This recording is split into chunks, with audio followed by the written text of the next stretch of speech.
오늘 말씀의 제목은 믿음을 따라 살고 죽는 삶입니다. 하나님께서 믿음의 영웅들 몇 사람을 소개하고 특별히 천국 신앙을 가지고 살아가고 있는 그 믿음의 영웅들에 대해서 한 번 더 확고하게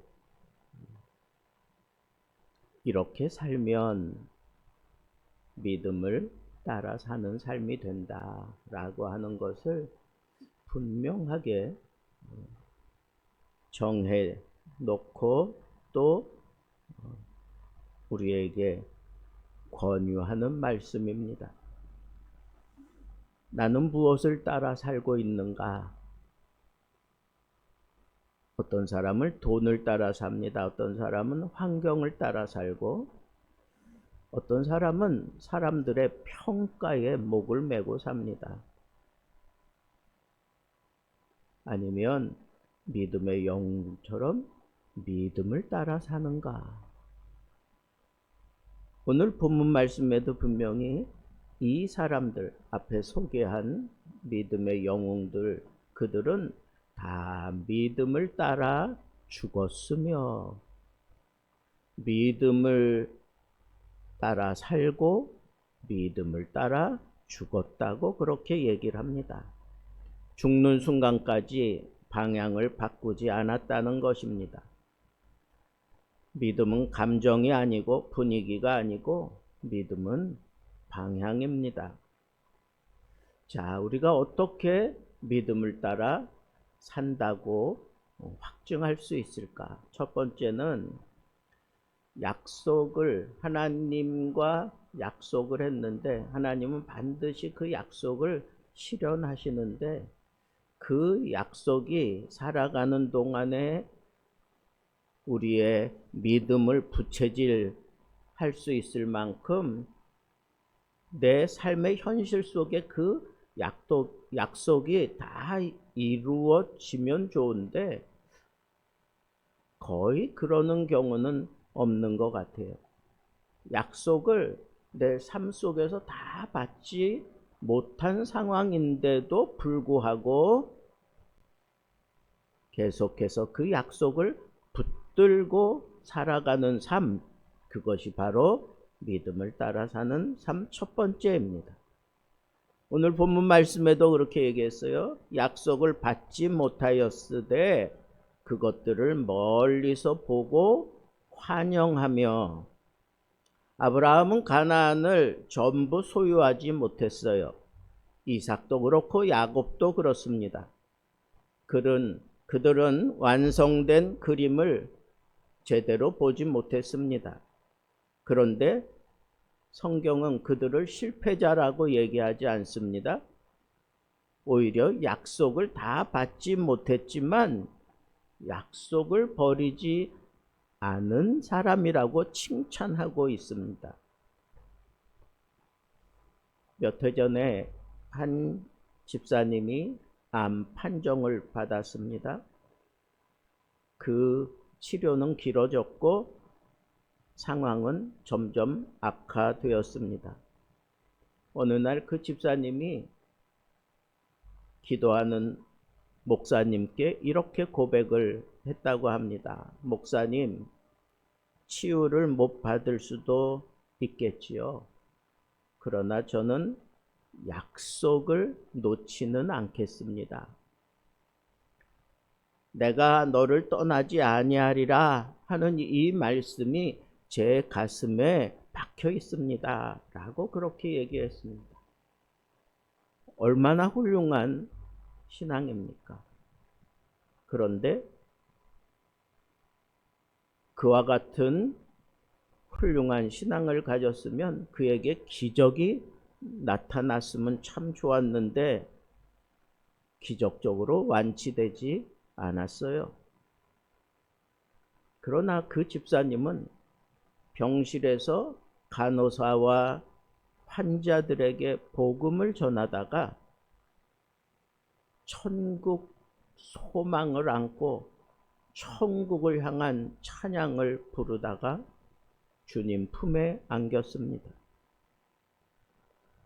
사랑하는 성도 여러분, 기적인 믿음을 증명하는 것이 아닙니다. 끝까지 약속을 붙드는 것이, 그것이 바로 믿음이고 이 시대에 필요한 기적인 것입니다. 두 번째로, 약속을 따라 사는 삶은 나그네 의식을 버리지 않는 삶입니다. 땅에서는 외국인과 나그네임을 증언하였으니 그랬습니다. 믿음의 사람들은 스스로를 나그네라고 불러야 되고 나그네처럼 살아야 합니다. 그 나그네처럼 사는 게 세상 사람들 눈에 보일 땐 가난하게 보이고 참 별 품 없어 보이는 그런 삶처럼 보여질 수도 있습니다. 그러나 나그네 삶이 이 세상에서의 패배를 보여주는 삶이 아닙니다. 그 나그네 삶은 오히려 그 사람이 가지고 있는 믿음의 정체성을 분명히 보여주는 삶입니다. 그 대표적인 인물이 바로 요셉입니다.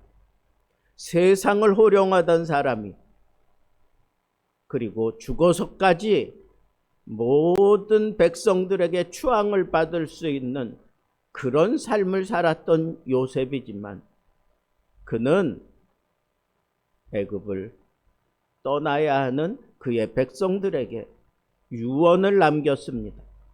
하나님께서 반드시 찾아오셔서 이 백성들을 약속의 땅으로 데려가실 텐데 그때 내 해골도 메고 나가라, 그렇게 유언을 남겼습니다.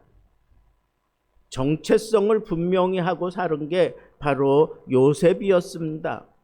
그는 세상 사람들이 죽어서 추앙할 수 있는 그런 굉장한 업적을 많이 남겼지만 그는 땅에 마음을 두고 산 사람이 아니라 하늘에 마음을 두고 살았기 때문에 그는 모든 추앙받는 이 세상의 모든 것들을 내려놓고 나는 하늘 시민이다 라고 하는 것을 분명하게 우리에게 선언했던 것입니다. 한 청년이 해외로 이민을 가게 되었습니다. 공항에서 그의 어머니가 울면서 말했습니다. 가방을 가볍게 가져가라. 거기서 새로 시작하는 거야. 우리는 이민을 갈 때 혹은 내 임지가 달라졌을 때 거기서 살아갈 수 있는 그 모든 것들 준비되어 있으면 그걸 다 가져가고 싶어 하는 게 그게 우리들의 습성입니다. 그런데 여기 믿음의 어머니는 가방을 가볍게 해라. 거기서 새로 시작하는 거야. 여러분, 그게 나그네 정신이에요.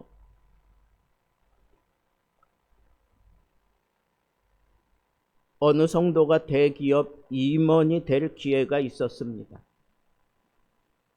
그러나 대기업 임원이 되면 주일 예배를 거의 포기해야 되는 상황이 보입니다.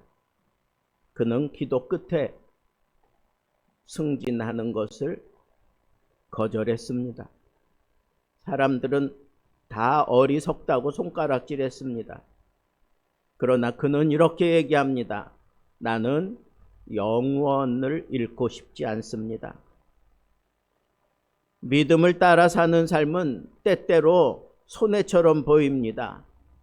그러나 하늘의 계산법은 다릅니다.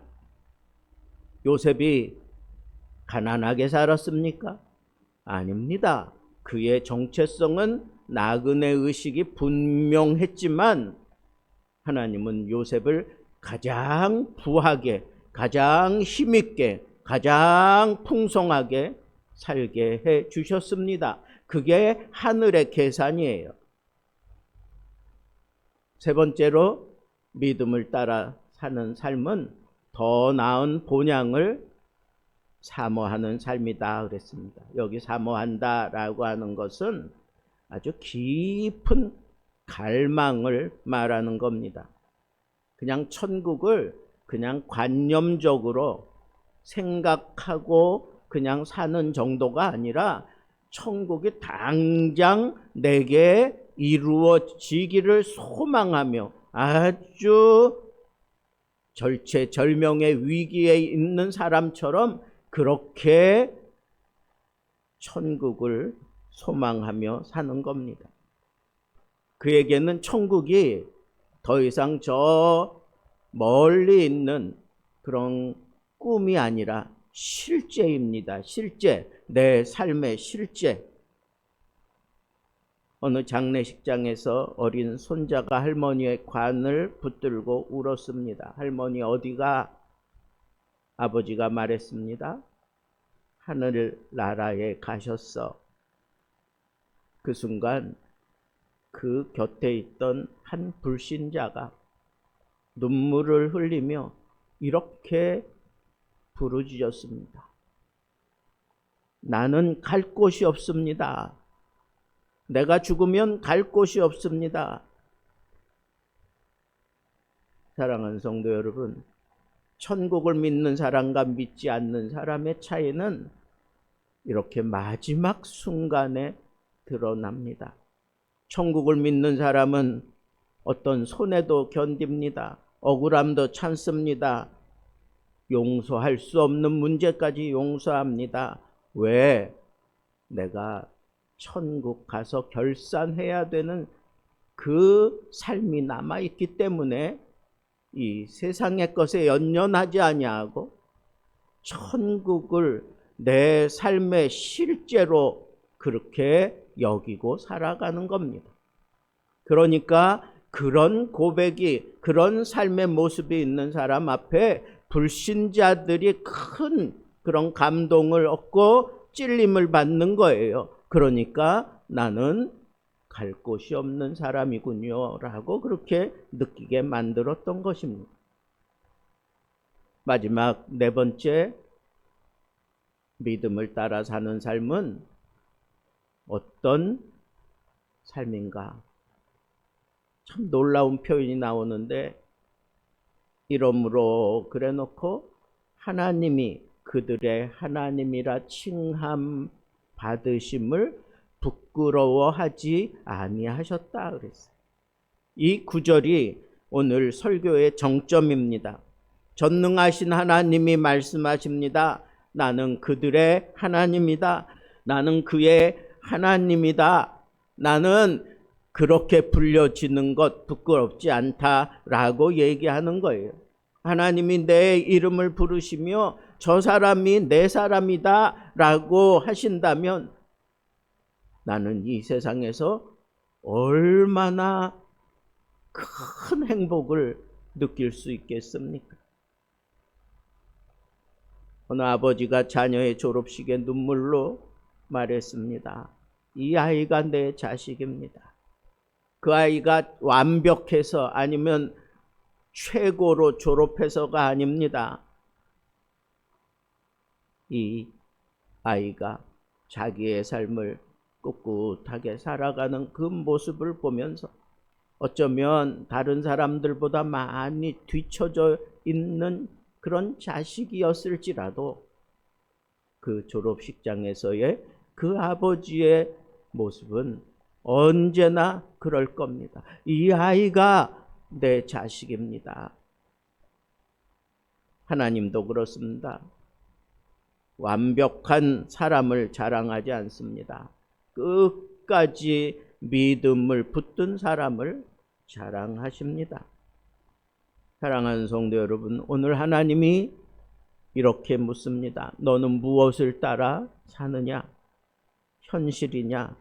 계산이냐? 아니면 믿음이냐? 혹시 요즘 믿음의 방향이 흔들리고 있습니까? 세상이 더 커 보이고 약속이 작아 보입니까? 오늘 다시 방향을 고정해야 합니다. 우리가 붙들어야 될 것은 약속입니다. 나그네의 정체성입니다. 천국입니다.